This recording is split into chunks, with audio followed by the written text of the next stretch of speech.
football escapes with an insane 33-30 overtime victory against Kansas State. The NFL was full of wild performances in Week 9, and the world of basketball is in full swing yet again. All of this and so much more coming up on College Crossfire.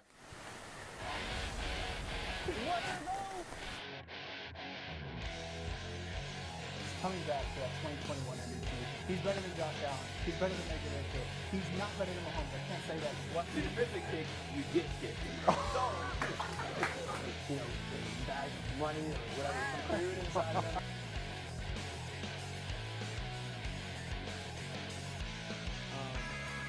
Okay. All right. We're gonna move on.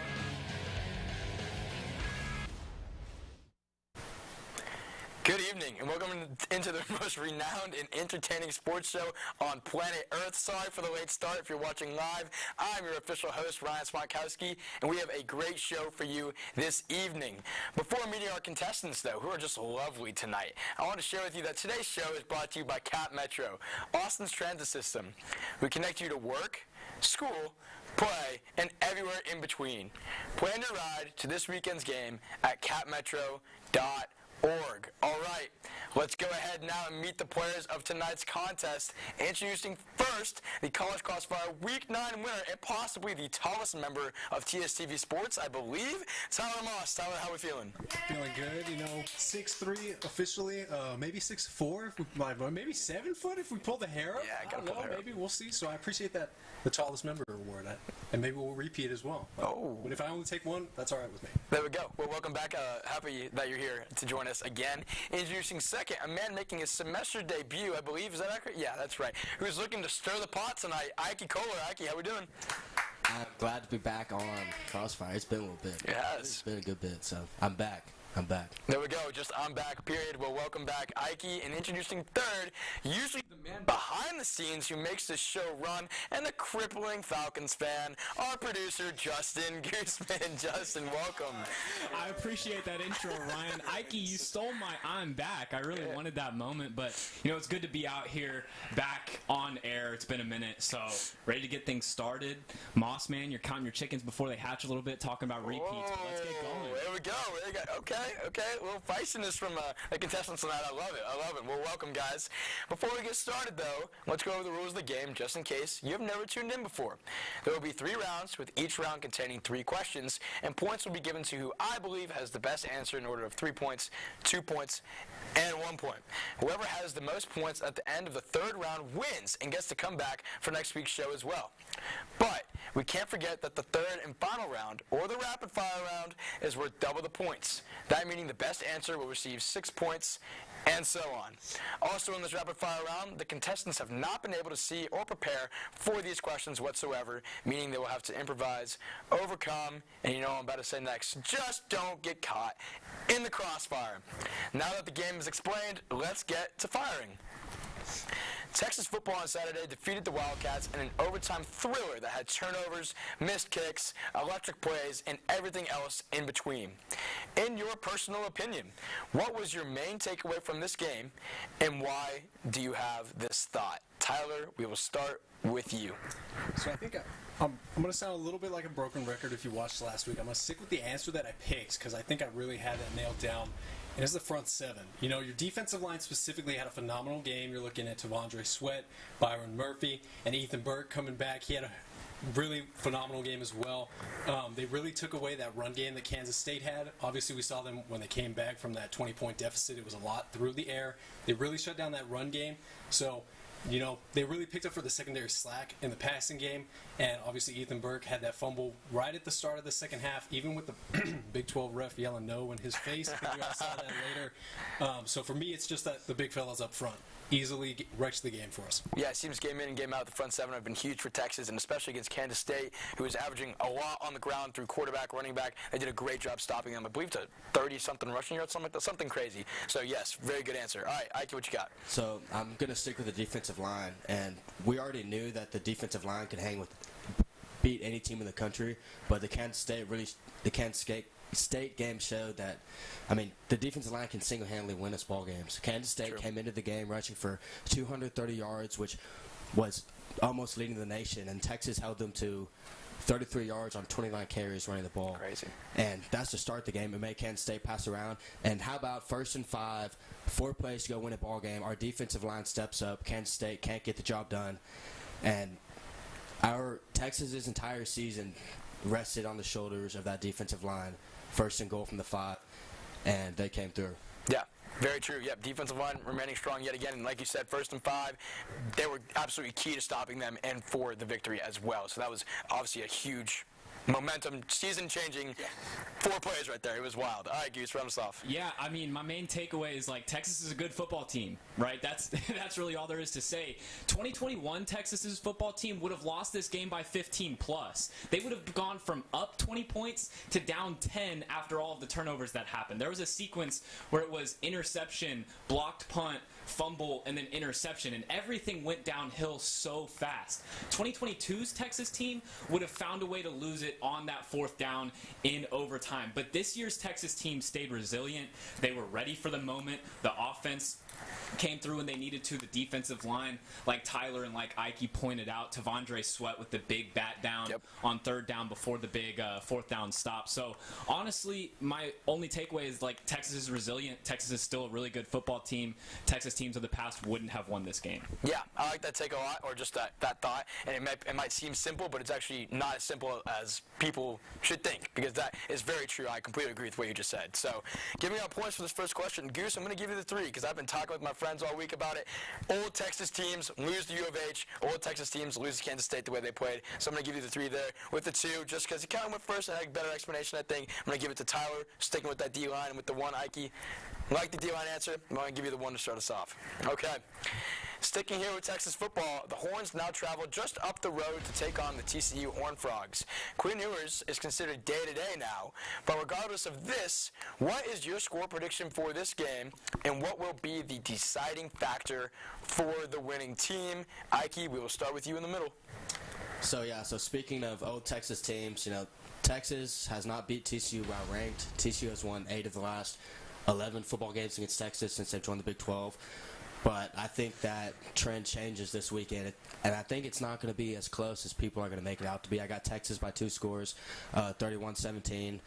Look, both quarterbacks, assuming Malik Murphy starts, have had issues throwing interceptions. Hoover for TCU has thrown 7 in his last 4 games. Malik has thrown a few.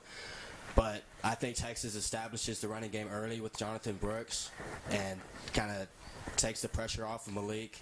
And this Texas defense can go out and win ball games. All the Texas quarterback will have to do is play competent, and our defense will back him up. And I think Texas will win this ball game. Yeah, I like your score prediction a lot. I like sticking with the run game as well. Both quarterbacks are not, to put it nicely, the best quarterbacks in the world, so I like that. Just be competent. I completely agree. All right, Goose. Yeah, there's been a lot of talk about the QB play, but I think this game really comes down to the running game for Texas. Of TCU's 5 losses, 4 of them have come when their opponents have outgained them on the ground. Kansas State had 365 rushing yards versus TCU. Texas Tech had 170. Iowa State had like 230 on them. So all Texas is going to need to do is just lean on their running back room. You have Jonathan Brooks, you have CJ Baxter, you have Jaden Blue, you have Keelan Robinson. All of these guys can contribute to a winning game for Texas, and in my opinion, it's all going to come down to the run game. If Texas outgains TCU on the ground, 1, they're going to have pace of the game on their side, and 2, TCU's already shown that if you outgain them, you're likely to win the game. So I'm going to go with the running game, and my score prediction, I'm going to say Texas wins 34-21. Okay, like that score prediction as well, 13, 14-point range. Run game is going to be absolutely huge. It feels like the run game, especially while Malik Murphy is in, is going to be huge every single game. Limits to turnovers usually. I agree. I like that take a lot. All right, Tyler, run us off. Yeah, so I'm going to go to what is generally referred to the complement of the running game. Is if you're running the ball, you're going to be opening up the passing game a lot more. And I'm looking at the skill group of the wide receivers to make a big difference in this game. TCU has a very good pass defense, but I'm looking at Xavier Worthy, guys like Adonai Mitchell, who run spectacular routes. They're going to be able to find those open spaces. If you're pounding the ball with Jonathan Brooks and other running backs like Goose mentioned, then those receivers are going to be finally able to, X is a fantastic route runner. He's going to be able to find those open spots if they start, clamping up on that run game so much. And I think we saw this week that Malik Murphy is not afraid to throw the ball downfield. He had 3 completions to Mitchell for 96 yards in the first quarter alone. He's got that connection. So if we start looking at that, I think the wide receivers are going to be the key. I'm going to actually take Texas by 20. I'm going to go 37-17. 37-17, 20 points. Okay, and I like they brought in the wide receivers. Like they said, they mentioned the run game a little bit more. When you run the ball a lot, the wide receivers seem to be getting more involved in different ways. So I like to take a lot as well. Okay, assigning points here. With the 3, I'm going to give it to Ikey. Like how he said, just need competent quarterback play. And I write articles for this website, and I'm pretty sure I said 31-17 as well. Pretty sure he hit my prediction on the dot. Maybe. Oh, he looked it up. It was something like that. I'm going to give you the 3, Ikey. I like that. Take a lot. With the 2, I'm going to give it to Goose here. Like that you brought in the running game there as well. With the 1, again, I agree with you with the wide receivers, but I think other 2 slightly better answers than you for question 2. For the last question of this round, and staying with Texas but switching to a different sport, the Texas women's soccer team is heading to the Division I women's soccer bracket as a 5 seed and will host Lamar University here in ATX on Friday. If Texas wants to win it all this year, who do you think needs to perform well, or what do you think Texas needs to do to accomplish this? Goose, we'll start with you on the end. Yeah, a lot has been made about Lexi Missimo and her fantastic offense, and deservedly so. I mean, she's spectacular with the ball on the pitch, and as of late, the offense has been pretty good all season long. The offense has been kind of what this Texas soccer team leans on. But I'm going to go with Mia Justice, the goalkeeper for Texas in this one. She was the most outstanding defensive player in the Big 12 tournament, and I think when it comes down to bigger games for Texas, it's the defense that they really need to be able to rely on. There was a game earlier this season where Texas Tech scored a walk-off goal, and it's going to be those little things that Texas is going to need to do to push themselves over the edge. I think goalkeeping is the hardest job in a lot of professional sports, a lot of collegiate sports, and I think that Mia Justice is going to play a big role in whether or not Texas goes a long way. Yeah, Mia Justice has been great all season. I like how you brought that up, and I like how you said as well. It's going to be about the little things. I think, especially in a long tournament like this, that's what they're going to have to focus on, that to really get it done. So I like that answer. All right, Tyler, what do you got? Yeah, so I'm also going to kind of pivot with what Goose said. It's very easy to think, Texas soccer, Lexi Missimo. Super easy answer. I'm going to go with a bit more of an obscure pick. I really like the defensive side of the ball as an ex-defensive soccer player. I think it's very unsung. And you go to the stat sheet, and it's all offensive stats. Yeah. I'm going to go with true freshman Carly Montgomery. She has played all of the games so far this year. She's been stepping up for them. She did not start that first game, but she came in. She started every game since. And defense plays is, like I said, the unsung role of the team. And as a freshman, they are going to need her to not falter in these big games. And they have shown that their defense has been spectacular. They shut down, one of the better offenses in the NCAA and BYU, who are in the top seed in the tourney. But they ended up beating them, kept them to 1 goal to their 3. So I think Montgomery is going to be playing a huge part. And, as a freshman, it's really bend, don't break, right? So they're really going to need her to do that. I like that a lot. 3 major points that you brought up. A freshman as a key player, that's going to be huge. Bend, don't break, that's huge. And defense, usually in most sports, wins championships. So I like that a lot, Tyler. All right, Ikey, run us off. So this Texas soccer team, they're a resilient group, and I know that because during the regular season when they played Texas Tech, they were top 25. They played BYU, who's number 6 at the time. They got beat by both of them in the regular season. And they come back in the Big 12 tournament. They played Tech in the semis and BYU in the finals, and they beat both of them, and they ended up winning the Big 12 championship. So they're a resilient group, and they know how to win. They're 15-4, and I think 2 draws. They don't lose very often. But I agree with these two that their defense is going to have to come through. They're averaging like 1 goal a game, and they're scoring 3 goals a game on average. So if they can keep doing that, if Coach Kelly can keep that mindset of staying in the game, doing whatever it takes to win. If they move on, they'll play with Wisconsin. There's a potential Sweet 16 matchup with Texas A&M. So it'll be interesting to see what happens. Yeah, absolutely. I completely agree with everything you just said. Kind of piggybacked off everybody, brought in some good stats. I love it. You're absolutely right. BYU, whole works. I'm loving it. Great answers across the board. For the 3 here, I'm gonna give it to Tyler. He hit every point I was basically looking for. I think defense is gonna be key. Like he brought up Montgomery, the freshman. With the 2, I'm gonna give it to Goose over there, talking about the goalkeeping. Huge in every sport, like you said. With the 1, Ikey, like your answer as well. We're gonna round you off with the 1 there.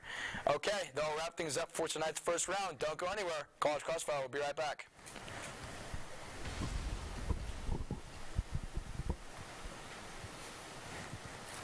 Good job, guys.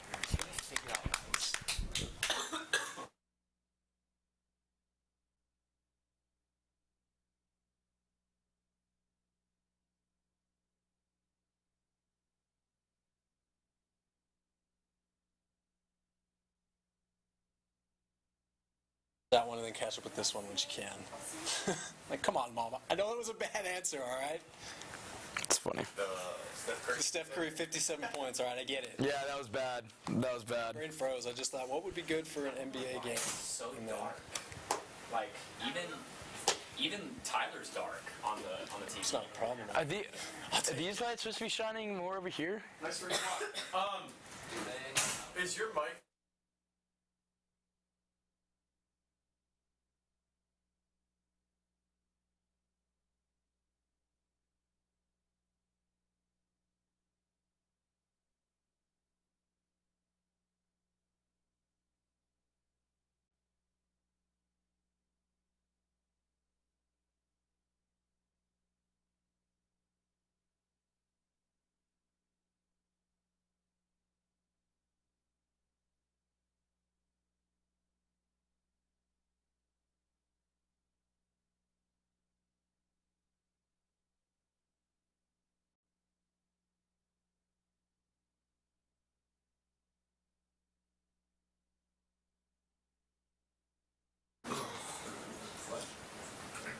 Sam, you going to sleep or what?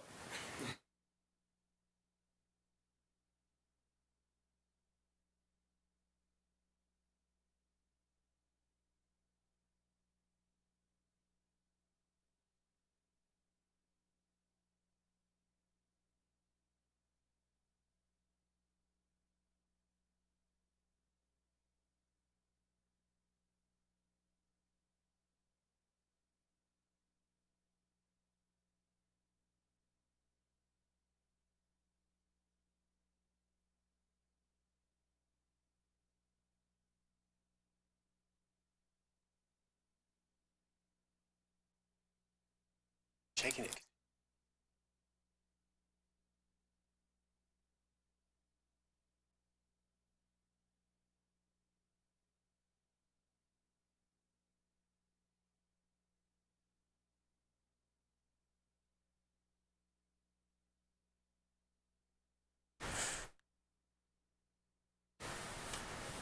Welcome back into College Crossfire. Quick scoring update for everybody. Justin Goosman over there on the end leads the way with 7. Tyler Moss right here next to me does not lead the way. What am I saying here? Is in the middle of the pack with 6, and Ikey right behind him by 1 point with 5. Very close game all around. Let's now shift gears over to some different subjects. There have been some teams in the NFL over the past couple of weeks who have really seemed to catch their stride, and there are even some noticeable win streaks as well. Who do you think is the hottest team in the NFL right now, and why do you think so? And Goose, we're going to start with you on the end. I got to go with the Cincinnati Bengals. I think of all the teams that are on a streak right now in the NFL, Cincinnati is the only team that's beat multiple quality teams. I think you can make the argument for the Ravens as well, but Cincinnati's beat the 49ers. They've beaten the Buffalo Bills. They've also taken down the Seahawks like a team like the Ravens did. So I got to go with the Bengals. They may not be the best team in the NFL, but as of right now, after the slow start beginning the year, it looks like they're all back to form, and Joe Burrow is playing at an MVP level after the first couple weeks of the season. That offense is looking really good. The defense is playing a lot better. So I got to go with the Cincinnati Bengals. They have a tough schedule waiting ahead of them, but if they keep this up, I don't see why there's any reason they couldn't make the Super Bowl. They do have a tough schedule ahead of them with the Texans taking them on Sunday. Let's go Texans. Like that answer a lot, though. The Bengals have really beaten some high-quality teams. Joe Burrow seems to have gotten those bad games behind him now. Now he's classic Joe Burrow. Shout out Joe. I mean, he's just phenomenal. So really like that answer a lot. It's a good answer. All right, Tyler, let's hear it. Yeah, so Goose took the answer straight out of my mind and straight out of my notes app. But if it go ahead, I'm going to go with the Jacksonville Jaguars. You mentioned win streaks. They started the season 1-2. They have since won 5 straight. I think Trevor Lawrence is playing some of his best football, if not his best football ever. And the team is really firing on all cylinders. I know that, obviously, competition is an argument that you can bring up, but you asked for the hottest team, the team with the win streak. Right now it's the Jaguars. They're leading the AFC South. They're looking for a top seed in the AFC playoffs. And so they're the hottest team right now, in my opinion. And until they get shut down from this win streak that they're on, they will continue to be the hottest team. Fair enough. They didn't start the year off too well, just like the Bengals, and yet here they are 5 wins later, knocking at the door of being the top seed in the AFC. So I like that pick a lot, too. Jaguars have been hot. Ikey, finish us off. The hottest team in the NFL is the Baltimore Ravens. I mean, they're on a 4-game win streak. They've beaten the Bengals. They've beaten the Steelers. They've beaten the Hot Lions team. The Browns are atop their division. Lamar Jackson is playing like an MVP candidate right now. And their defense has allowed the lowest amount of points in the entire National Football League. So, yeah, I'm going with the Baltimore Ravens. I like that answer a lot. Lamar Jackson's playing like the MVP he was, 2020 year. Ravens look dominant, and I don't even like the Ravens, but they have looked very good. The Lions game, especially if you didn't catch that, unbelievable win for them. So I like the answer a lot. Okay, assigning points. Ikey, you got the 3 there for sure, man. Ravens have been on fire 4 in a row, beating really good teams in dominant fashion. They've just been on an absolute tear. With the 2, gotta give it to Joe Burrow and the Bengals over there, Justin Goosman. Bengals have been hot. Let's see if the Texans can diminish that flame a little bit. I'm not too confident, but we'll see. And Tyler with the 1 here. Jags have won 5 in a row. Don't get me wrong. Competition's been a little lackluster. Let's see if they can beat the Niners, and maybe we can. Yeah. Yeah. If they beat the Falcons, says Goose. They all play in the same division as the Texans. We know we're competitors at this point, right? Okay. Yes. Okay. Well, okay. Okay. So those are the points being assigned. I'm getting sidetracked over here, guys. Okay. I assigned the points, didn't I? No. Yes. You did. Yeah. Okay. Good. Give me 1, which I don't know if it's right or not, but okay. You got. It's right. Okay. Moving over to the NBA, it seems like there are a lot of great teams such as the Celtics, Nuggets, and others, but there are also some that are not quite as good, to put it nicely. Right now, who do you think is the worst team in the NBA so far this season, and why do you think so? Ikey, start with you. So I'm going to go with the Memphis Grizzlies. They're 1-5 right now. The key storyline is John Morant serving a 25-game suspension, and it looks like they've just been really struggling to put together some wins. So I know it's early. They'll get John Morant back, and they were close to a playoff team last year. But, yeah, I'm going with the Grizzlies. Okay, fair enough. Yeah, missing Ja has been very evident, as the 1-5 start has been one of the worst in the NBA. They just don't look like a complete team whatsoever. They really need Ja to get back, and then we'll see how they're doing. But right now, I agree with you a lot there. Grizzlies aren't looking good. Tyler? Yeah, so I'm going to take the Utah Jazz out of Salt Lake City. They only have 2 wins so far in the season, and Lauri Markkanen is really the only thing that they've got going for them on this team. He is currently averaging 10 points more than their next leading scorer, which is not good. If you've got a player that's, that much of a disparity between your players, you're not playing good offense. And as well as they had some close games against bad teams, and they've lost those close games. When they played good teams, not even a competition. Yeah. So go ahead and give me the Jazz out of Salt Lake City. Yeah, fair enough. Jazz have not been looking good as well, and it's not a great sign when your best player missed all of last season to go serve in his country's army and is now back leading your team by over 10 points per game. So, just throwing that out there. All right, Goose, run us off.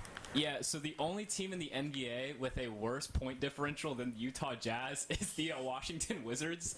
And the Wizards are terrible, but it's must-watch TV because it's Jordan Poole and Kyle Kuzma leading the way. So Jordan Poole will dribble down the court and do like a no-look pass to the corner just for Kyle Kuzma to dribble it off his foot and for it to go out of bounds. The Wizards are easily the worst team in the NBA. They got 2 wins, but they shouldn't have even won those 2 games if we're being honest. Yeah, anytime Kyle Kuzma is your star, I think you're kind of set up for failure. So I got to go with the Washington Wizards. And, the Grizzlies are a good pick, but they at least have some talent. They have 2 Defensive Player of the Years on their team, so I trust them to figure it out a little bit. The Wizards are just terrible, man. That's all I got to say. Man, the Wizards, that's a good answer. The Wizards are pretty bad, but, man, they're pretty fun to watch. I'm not going to – who doesn't want to watch that? But, come on, it's not great basketball, but it's basketball. It's entertaining, Is it even basketball? I don't even know. Who knows? With the 3, I'm actually going to give it to Tyler. I like the Jazz answer. Really missing that true star on their team. They've gotten rid of Rudy Gobert, Donovan Mitchell in the past. There's just not a lot going on over there. Not a high-quality team. I'm going to give you the 3. With the 2, Goose, I didn't give you the 3 because I think the Wizards are fun to watch. So I'm going to give you the 2 because, come on, man. Kyle Kuzma, Jordan Poole out here doing reverse layups when they don't need to. And I'm giving you the 2. They're really bad.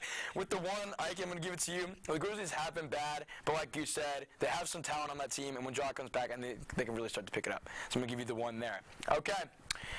College basketball is back, and man, does it feel so good. With the season starting just a few days ago, who would you pick right now as your team to win the whole thing in March, and what makes you feel this way? So we got the nice early prediction coming your way. Tyler, start us off.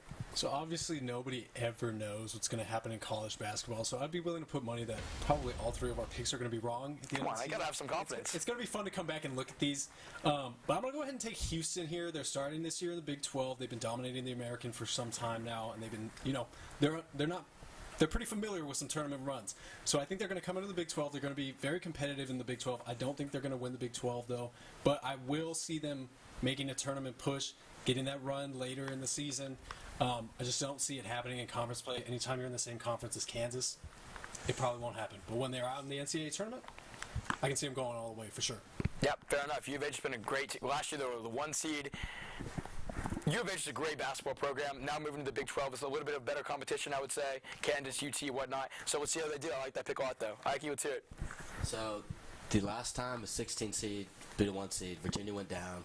They came back and they won. The next year, they won the tournament. So I'm going to go with Purdue.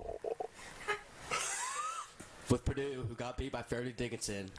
If their coach doesn't get something going, he's probably getting fired. Okay, it's about time for him to start winning it. It's okay. March. It's about time. So yeah, I'm going Purdue. Purdue. Well, we got some laughs over here in studio. That's okay. Is Edie, how do you pronounce it? Edie, is he still there? The tallest 7'4"? He's still there? Gosh, I can't stand that dude. Man, he's so annoying. I don't even think Ikey believes in his pick. He was laughing at it, saying it out. I believe I had a cough. Yeah, he had a cough. You never know, man. He's right, though. Virginia, beat by a 16 seed, went on, won the whole thing. Never know. And Purdue's a great basketball school. Never know. Okay, let's hear it, Goose. Yeah, I got to go with Duke.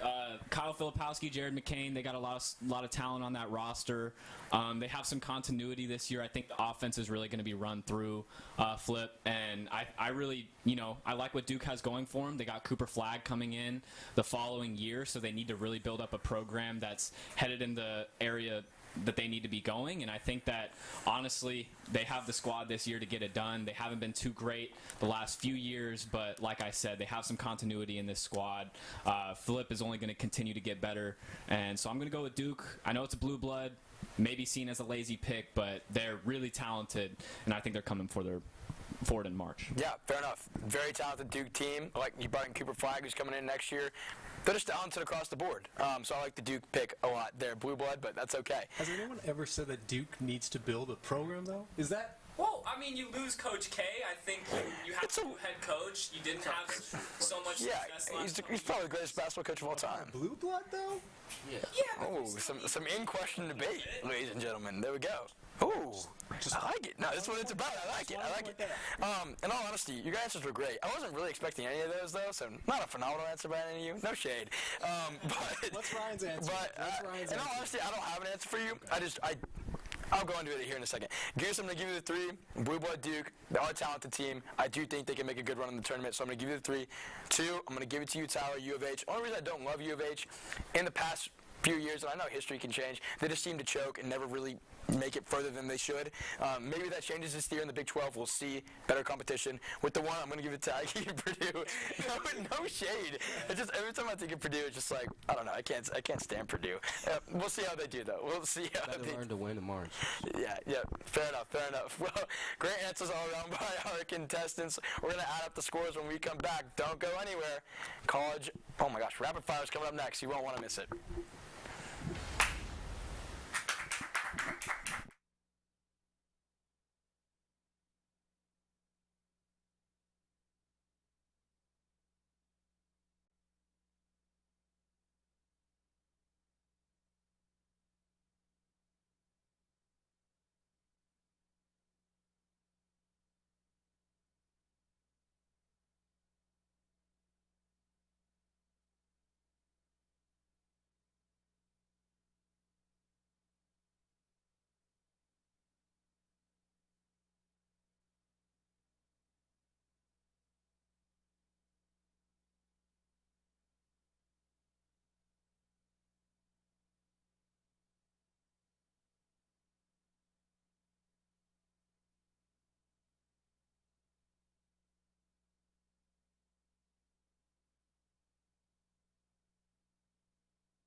back in the college crossfire. There we go. We have a tight game right now with Justin leading the way with 14, Tyler right behind him with 12, and Ikey rounding him up with 10. But it's still anyone's contest to take as we enter into the final round of tonight's show. That's worth double the points. And my advice to the contestants one more time, don't get caught in the crossfire. All right, let's get into our first question. Looking back at the previous NFL slate, it seemed to me that there were a lot of star players not performing as well as expected. Maybe they're just getting a bit unlucky, or maybe they're even a bit overrated. In your opinion, who is the most overrated player in the NFL currently, and why do you pick this player? Anybody can go. Take your time.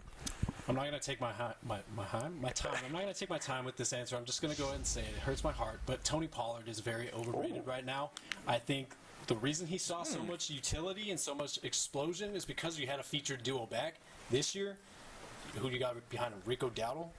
Sorry, it's not the same thing as having Zeke and Pollard in the backfield. And Pollard had his fresh legs. He was able to explode. This year, he just has not been performing. I know they put him on the franchise tag. Jerry probably wants to hand him a fat contract. Jerry, don't do it again, Jerry. Please, Jerry, don't do it. I just think Pollard is extremely overrated right now. The Cowboys don't have a run game. Fair enough. I like that. Joe in the booth back there is getting mad for sure, but that's okay. I'm mad too, but yeah. I think I'm going to really anger some people here with this one, and it's a rookie, and it's a quarterback, and I'm going to have to go with C.J. Stroud. Hey, let me finish. I do not care how good of a season you are having. As a rookie, saying he's better than Justin Herbert? Are you out of your mind? Are you out of your mind? In a division like the AFC South, saying that C.J. Stroud is better than Dak Prescott, C.J. Stroud is better than Justin Herbert? That is blasphemy. Let him finish a season. Let us see how he plays in the playoffs. Come on now. Overrated C.J. Stroud. That's what I'm going with. Go ahead, Ikey. Go ahead, and I'll go into it. Go ahead. I'm sticking with the Cowboys, and I'm going with Dak Prescott. Okay, look, the reason being he just cannot seem to win in the playoffs. He just hasn't been able to lead them to the promised land, to the Super Bowl. We saw it last week against the Eagles. He wasn't able to finish a game. And, you know, he's a good quarterback, great player, but I think he gets too much credit. Fair enough. Dak Prescott is a very fair answer. Again, 2 Dallas answers, and that's fine. I'm not here to hate on Dallas, but I think both those players are debatably overrated. So I do like those picks there. Hold on, let me assign some points here. I'm not going to say who got what score, and that's okay. But calling a rookie 8 games into a season where he just broke the record for most passing yards in a game is quite ambitious. All I'm going to say. Okay. We're going to move on to the second question here. In sports, there seems to be a new story year after year or season after season where a team is bending the rules or is even cheating to a full degree.